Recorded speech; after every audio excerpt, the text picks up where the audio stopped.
Priscilla Presley has just made a shocking claim. She says Pastor Bob Joyce is actually her ex-husband, Elvis Presley. That's right. The king of rock and roll might have been living under the radar all these years, far from the public eye. This revelation has fans questioning everything they thought they knew. Could Elvis have faked his own death to escape the pressures of fame? Stick around as we unravel this jaw-dropping twist that could change the entertainment world forever. The pastor who looks like the King Elvis Presley's legacy is larger than life. He had the records, the fans, and of course, that unforgettable charisma. His voice could captivate millions, and his dance moves, legendary. But what if Elvis wasn't really gone when the world thought he was? The idea that he died suddenly in his bathroom never sat right with some fans. Conspiracy theories took off like wildfire.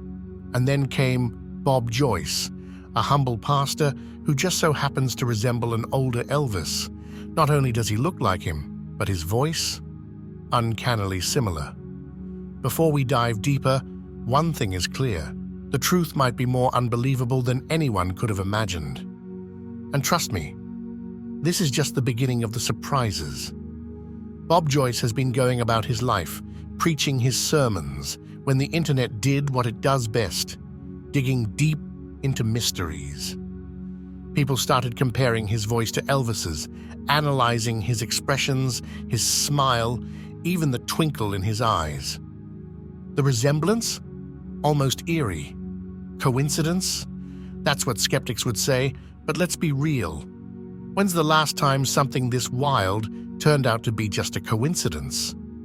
This theory quickly spiraled into an internet sensation. Fans started making side-by-side comparisons, posting videos, and demanding answers. And then, things took an even crazier turn. Priscilla Presley got pulled into the frenzy. As Elvis's ex-wife and someone who knows more than most, her reaction could have put an end to it all. But here's where it gets interesting. She didn't exactly deny it. She could have shut down the speculation with a firm, "No, he's gone," but instead she was cryptic, vague, almost as if there was more to the story than we ever imagined. Could Bob Joyce actually be Elvis? Maybe, just maybe, Bob Joyce isn't just a pastor. Maybe he's Elvis Presley, living under a new name, away from the chaos of fame. The bond between Priscilla and Elvis was undeniable. Their love story had its ups and downs, but they were a power couple like no other. If anyone truly knew Elvis, it was Priscilla. So when she spoke about his struggles, his longing for peace, and how overwhelming his fame had become, it all started to click. Could he have orchestrated the greatest disappearing act in history just to live a quiet, simple life? And Bob Joyce? He's not exactly shutting these rumors down. His voice carries that same deep, unmistakable soul. His face, his stance, even the way he carries himself, it all has shades of the king. The more you watch him, the more you start wondering, did Elvis really leave the spotlight, or did he just step into a new one under a different name? The most intriguing part? Joyce has never outright denied it. He just keeps on living his life, letting people believe what they want. Almost like he has nothing to prove, or maybe, just maybe, he's hiding the biggest secret of them all. Then came the moment that sent the internet into a frenzy. Priscilla Presley finally addressed the speculation. In an interview, when asked about the rumors, she didn't shut them down. Instead, she said something cryptic. People see what they want to see. It wasn't just her words, it was the way she said them. The pauses, the glances, the weight behind them. It felt like she was saying, "You're not entirely wrong." Imagine the shock. Instead of putting the rumors to rest, she left the door wide open. And you know what happens when conspiracy theorists get even a sliver of hope? It's like giving them an all-you-can-eat buffet. Then she dropped another bombshell. Sometimes, the past has a way of finding its own voice. What does that even mean, Priscilla? That one sentence sent fans into a tailspin. Suddenly, Every word, every movement, every blink she made was under scrutiny. People were convinced she was dropping hints that Elvis might still be out there. And why wouldn't they believe it? This is Elvis Presley we're talking about, the man who made women faint, the man whose hips were too scandalous for TV, the king of rock and roll. If there's even the slightest chance he's still alive, people will hold on to that hope. And the more people talk, the more one thought keeps echoing. Maybe the king didn't leave us. Maybe he just found the peace he always wanted. Why would he fake his death? The heavy burden of fame. But let's think about it. Why would Elvis fake his death? Let's be real for a second. Fame isn't always the dream it seems to be. Sure, he had the fortune, the mansions, the cars, but at what cost? He was trapped in his own stardom. Everywhere he went, he was mobbed by fans. Everyone wanted something from him. The expectations were suffocating, and he relied on pills just to make it through the day. Maybe, just maybe, he wanted out so badly that the only way to truly escape was to disappear. Now, imagine a man named Bob Joyce, living a quiet, simple life, far removed from the overwhelming pressure of being Elvis Presley. No screaming crowds, no stage performances, no expectations to be the king. Instead, he spends his days preaching, enjoying peace, and letting people wonder about who he really is. It's a comforting thought, isn't it? That maybe, just maybe, Elvis finally found the peace he spent his whole life searching for. And then there's Priscilla. She hasn't exactly shut these rumors down, has she? That little bit of uncertainty keeps fans holding on to hope. The possibility that Elvis never really left, just that he chose to step away from the spotlight. These theories refuse to fade because Bob Joyce doesn't just look like Elvis, he sounds like him too. And his age? It lines up perfectly. Every time Priscilla makes a cryptic comment, it's like she's dropping breadcrumbs, teasing the idea that maybe, just maybe, there's more to the story. Fans analyze every blurry video, dissect every word Bob Joyce says, all in search of a hint of that familiar voice. Meanwhile, Bob, whether he's truly the king in hiding or just an uncanny look-alike, continues living his life, unbothered by the theories swirling around him. One thing is certain: the legend of Elvis Presley has never faded.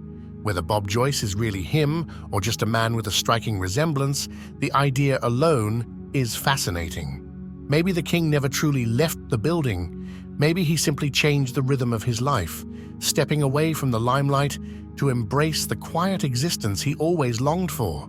And honestly, if that were true, wouldn't it be the perfect ending for such an iconic figure? A man who gave the world everything, finally choosing happiness on his own terms, far from the relentless pressures of fame. A quiet life or a hidden legend? In a small church, far from the glitz and chaos of the music industry, Bob Joyce delivers his sermons, not with the electrifying energy of a rock and roll icon, but with the calm confidence of a man at peace with his life. Yet, those who hear him speak often pause, struck by something eerily familiar in his voice. Could it be that the man who once captivated millions chose to leave behind the fame, trading sold-out arenas for a life of reflection and faith? Priscilla Presley's cryptic remarks only add fuel to the speculation. She doesn't confirm, but she doesn't deny either, leaving fans to piece together their own version of the story, one that lets them believe their beloved king might still be out there. Every subtle resemblance, every note that carries traces of Elvis's signature sound, keeps the mystery alive. In Bob Joyce's quiet presence, in the way he moves and speaks, some can't help but see echoes of the king. But this isn't just a wild conspiracy. It's a hope, a longing to believe that the legend of Elvis Presley didn't end in 1977, but simply took a different path. While the world honors the memory of the man who revolutionized music, maybe, just maybe, he found the peace he had always craved, stepping away from the spotlight to live on his own terms, and that thought alone is enough to keep the conversation going. Could Elvis have orchestrated the ultimate escape, leaving behind the pressures of fame to become just Bob? After all, this was a man who changed the world with every song, every move, every moment on stage. But behind the dazzling performances, there was always something deeper, a soul searching for something beyond the fame. The defining moments of Elvis. Let's be real, Elvis wasn't just a singer. He was an entire phenomenon. The moment he stepped onto the music scene, he had a presence so powerful it could knock you off your feet. Think your favorite pop star is groundbreaking? Elvis did it first. He was shaking up the industry when most of our grandparents were still swooning over slow love ballads. But don't get too caught up in the nostalgia. His most legendary performances were about much more than just hip shakes and screaming fans. Flashback to 1956. Elvis made his first appearance on The Ed Sullivan Show, and the world wasn't ready. Sure, he had already been on Stage Show, The Milton Berle Show, and The Steve Allen Show, but none of those had the kind of nationwide reach that Sullivan's show did. Then came September 9th. The moment he started singing "Don't Be Cruel and Love Me Tender," it was game over. Love him or hate him, everyone was watching. And those dance moves? By today's standards, they were harmless, but back then, people were losing their minds. His hip gyrations were so scandalous that the next time he performed, they filmed him from the waist up, because apparently cutting off the view of his hips would somehow stop teenagers from losing their composure. Spoiler alert, it didn't. The ratings soared, and Elvis knew exactly what he was doing. He wasn't just a performer, he was a master at pushing boundaries and keeping people talking. That was his secret ingredient, his hidden sauce. And maybe, just maybe, that same ability to keep the world guessing is exactly what keeps his legend alive today. The $1 Million Quartet, a jam session for the ages. The name $1 Million Quartet might make it sound like some high-stakes Vegas heist, but in reality, it was just four legends having an impromptu jam session. On December 4th, 1956, at the iconic Sun Records studio in Memphis, Elvis Presley, Jerry Lee Lewis, Carl Perkins, and Johnny Cash found themselves in the same room. No big plans, no set list, just pure, unfiltered music. They played gospel, blues, and rock and roll, whatever came to mind, like a bunch of friends messing around in a garage. The kicker? This wasn't meant to be recorded, but someone hit record anyway, and years later, the world got to hear it. You can almost picture them laughing, clinking whiskey glasses, and losing themselves in the music. It wasn't polished or perfect, but that's what made it special, real and raw, just like Elvis at his best. The '68 comeback special, Reclaiming the Throne. Fast forward to 1968. Elvis had been out of the spotlight for a while, stuck in a cycle of cheesy Hollywood movies that barely scratched the surface of his talent. But then came the '68 comeback special, the moment he reminded the world exactly who he was. Dressed in that now iconic black leather suit, flashing that signature sneer, he commanded the stage. As the camera zoomed in, he belted out Heartbreak Hotel like he had something to prove. And he did. This wasn't some scripted movie scene, this was pure, electrifying rock and roll. Performing in front of a small, intimate audience, he thrived off their energy. He ripped through Hound Dog one night and even took requests, proving he hadn't lost an ounce of his star power. The critics who had doubted him, silenced.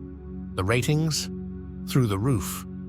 The king wasn't just back, he was unstoppable. Vegas, a match made in glitzy heaven, and then came Vegas, where Elvis and the neon-soaked spectacle of the city became an unbeatable duo. The Vegas era, bigger, bolder, and over the top. In 1969, Elvis kicked off his legendary residency at the International Hotel, now the Westgate Las Vegas Resort and Casino. This wasn't a TV special or a movie appearance, this was live, unfiltered Elvis, night after night.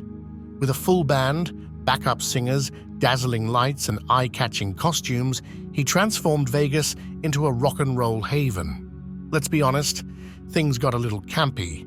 The jumpsuits got tighter, the scarves flew into the crowd, and that famous lip curl became more exaggerated. But the fans loved it. Elvis wasn't just another entertainer cashing in on Vegas. He made Vegas a legitimate home for rock stars. Before him, the city was mostly a last stop for aging crooners, but he turned it into a high-energy, must-see spectacle.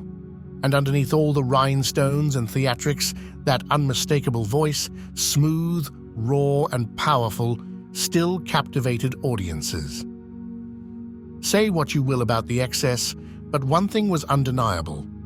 It worked. Aloha from Hawaii, The King Goes Global. Then came Aloha from Hawaii in 1973, a concert that wasn't just about the music, but about making history. This wasn't just another show, it was the first ever live satellite broadcast of a concert, reaching over 40 countries. In his iconic white jumpsuit and a red Hawaiian lei, Elvis performed at the Honolulu International Center for a sold-out crowd. But the real audience? Millions watching from their homes in Japan, Australia, South Korea, and even far-off places like Yugoslavia. The setlist wasn't groundbreaking. He played classics like Blue Suede Shoes and Suspicious Minds, but it wasn't about the songs. It was about the sheer audacity of it all. A global performance beamed across the world, proving that even as times changed, Elvis still had the magic. He was an entertainer in every sense of the word. Whether his performances were dazzling or a little over the top, he knew what his fans wanted and never held back. From the hip shakes that scandalized parents to the rhinestone-covered jumpsuits that made Vegas shine, Elvis always delivered. And when the whole world tuned in, he did what he did best: put on a show they'd never forget. A performance fit for a King Elvis didn't just sing, he put on a show that was larger than life. Whether it was his electrifying performances on The Ed Sullivan Show or his dazzling presence in a white jumpsuit during a global broadcast, he made sure the world would never forget him. He wasn't just a musician, he was a true entertainer, a symbol of an era. But beneath all the glitz, the soaring vocals, and the controversial dance moves, there was a man constantly pushing himself to prove his worth. Elvis wasn't just about the slicked-back hair and signature sideburns, he was about giving everything on stage. His performances weren't perfect, but that's exactly why they were unforgettable. They were real. They were raw. They were Elvis. A lasting impact on music and culture. Elvis didn't just change music, he redefined it. His bold fusion of blues, country, and rock and roll created a sound that was fresh, exciting, and completely his own. He wasn't afraid to take risks with his music, his style, or his performances, keeping him at the forefront of the industry for years. And his influence didn't stop at music. His flamboyant fashion and larger-than-life charisma set trends that still inspire artists today. His dedication to his craft was undeniable. He poured his heart and soul into every performance, electrifying audiences with his passion and energy. Even when facing personal struggles, he never let it affect the show. No matter what, he showed up for his fans, proving time and again why he was the king. A legacy that lives on. Elvis's music connected with people across generations, from teenagers in the 50s to music lovers today. His songs, whether heartbreaking ballads or high-energy rock hits, continue to resonate, standing the test of time. His life, filled with soaring highs and deep lows, only adds to his legend, making him one of the most fascinating figures in pop culture history. But could the king still be alive, living as Bob Joyce? Or is it just another wild theory? Let us know your thoughts in the comments, and don't forget to like and subscribe for more.